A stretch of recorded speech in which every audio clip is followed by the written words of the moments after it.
എന്താ പറയുക, ഒരു ആലസ്യമൊക്കെ കഴിഞ്ഞിട്ട് തീർച്ചയായിട്ടും കുടുംബസമേതം നിങ്ങൾ എല്ലാവരും വന്ന് കാണുന്ന വിഷു എന്ന് പറയുന്ന ഒരു സന്തോഷത്തിന്റെ, ഒരു സമൃദ്ധിയുടെയും നമ്മുടെ കൂട്ടായ്മയുടെ ഒരു സന്തോഷമായിട്ട് മാറ്റുക. ദുരൂഹ സാഹചര്യം എന്നുള്ള സിനിമ നിങ്ങൾക്കൊരു വിഷു സമ്മാനമായിട്ട് ഞങ്ങൾ തരികയാണ്. അത് സ്വീകരിച്ച് ഞങ്ങൾക്ക് തന്നതിന് നന്ദി പറയുന്നു. തരാനുള്ളവരോട് നേരത്തെ തന്നെ മുൻകൂട്ടി നന്ദി പറയുന്നു. Thank you. രമേശ് ചേട്ടൻ എന്താ പറയാനുള്ളത്? പിന്നെ ചാക്കോച്ചന്റെ പെർഫോമൻസിനെ കുറിച്ച് എന്താ പറയാനുള്ളത്? ചാക്കോച്ചന്റെ പ്രകടനം, ചാക്കോച്ചൻ കഴിഞ്ഞ കുറച്ചധികം നാളുകളായിട്ട് ചാക്കോച്ചന്റെ മേത്തുണ്ടായിരുന്ന ഈ ചോക്ലേറ്റ് ഹീറോസ് ഉള്ള ആരോപണമൊക്കെ കുടഞ്ഞു കളഞ്ഞുകൊണ്ടിരിക്കുന്ന കാഴ്ചകൾ നമ്മൾ റെഗുലറായിട്ട് കണ്ടുകൊണ്ടിരിക്കുകയാണ്. അതിലായിട്ടൊരു ആ ലിസ്റ്റിലോട്ട് ഒരു പുതിയ പടം കൂടെ വന്നു. പിന്നെ ചാക്കോച്ചന്റെ കൂടെ പടത്തിൽ ത്രൂ ഔട്ട് ചാക്കോച്ചന്റെ ഇടതും വലതും നിൽക്കുന്നത് മലയാളത്തിലെ 2 സൂപ്പർ ഹിറ്റ് സംവിധായകരാണ്, ദിലീഷ് ഭായും ചിദംബരവും. ഞാൻ ഈ പടത്തിൽ അഭിനയിച്ചിട്ടില്ലല്ലോ, ഈ പടത്തിൽ നിൽക്കുന്നതായിട്ട് ഇപ്പൊ നിൽക്കുന്നതായിട്ടും അല്ല പറഞ്ഞത്. അപ്പൊ ഇവര് രണ്ടുപേരും ആ പടത്തിലുണ്ട്.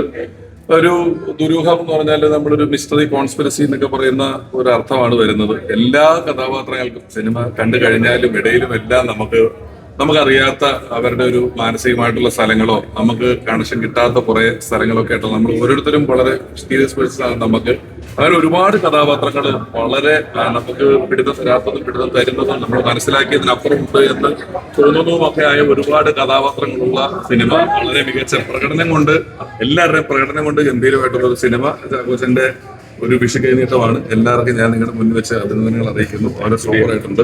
ലിസ്റ്റിനും വിഷു നല്ലൊരു കൈനീട്ടമായി, ഗംഭീരമായി. ഇനി നിങ്ങൾ പറയും, നിങ്ങളാണ് മിണ്ടാതിരിക്കുന്നത്. ഇല്ല, ഭയങ്കര സന്തോഷം. പടം കണ്ടതിന്റെ എക്സൈറ്റ്മെന്റ്. എല്ലാവർക്കും ഹാപ്പി വിഷു.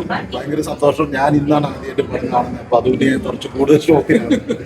ഓക്കെ, അടിപൊളി. ഈ സിനിമ അല്ലെങ്കിൽ എന്റെ ലൈഫിലെ തന്നെ ഞാൻ ഇത്രയും ഒരു ക്യാരക്ടർ ഞാൻ ചെയ്തിട്ടില്ല. അങ്ങനെ ഒരു ക്യാരക്ടർ രതീഷ് ബാലകൃഷ്ണൻ പൊതുവാണ് പ്രൊഡ്യൂസേഴ്സ് ആയിട്ടുള്ള കൂടെ നന്ദി അറിയിക്കുന്നു. എല്ലാ വോയിസസും അടിപൊളി. കൂടെ പെർഫോം ചെയ്തപ്പോൾ ചാക്കോച്ചൻ ഭയങ്കര വെറൈറ്റി ആയിട്ട് പെർഫോം ചെയ്ത് നമുക്ക് ഫീൽ ചെയ്യായിരുന്നു. പക്ഷെ തിയേറ്ററിൽ കണ്ടപ്പോൾ അത് കൂടുതൽ ഷോക്കിംഗ് ആയിരുന്നു. ഒരുപാട് സന്തോഷം. ഞാൻ നേരത്തെ സൂചിപ്പിച്ച പോലെ ഇതൊരു കൂട്ടായ പ്രയത്നമാണ്. കൂടെ അഭിനയിച്ച് ഇപ്പം എന്താ പറയാ, സജിന്റെ എടുത്ത് പറഞ്ഞ ഒരു പ്രയത്നമായിരുന്നു. രാജേന്ദ്ര പ്രസാദ് എന്ന ക്യാരക്ടറും അതേപോലെ തന്നെ ജാഫർ ഇടുക്കി, ശരണ്യ, പൂജ, അങ്ങനെ ഒരുപാട് ആൾക്കാർ, സുധീഷ്, ഇഷ്ടമുള്ള ഒരുപാട് അഭിനേതാക്കൾ ഈ സിനിമയിലുണ്ട്. അവരുടെ എല്ലാവരുടെയും വേറൊരു രീതിയിൽ അവതരിപ്പിക്കാനായിട്ടുള്ള രതീഷിന്റെ ഒരു കഴിവാണ് നമുക്ക് സിനിമയിലൂടെ കാണാൻ സാധിക്കുന്നത്. അതുപോലെ തന്നെ സോഷ്യൽ സറ്റയർ, ഹ്യൂമർ, ഇമോഷൻ, ഒരു പൊടിക്ക് ആക്ഷൻ, ഈ പരിപാടികളെല്ലാം ഈ സിനിമയിലുണ്ട്.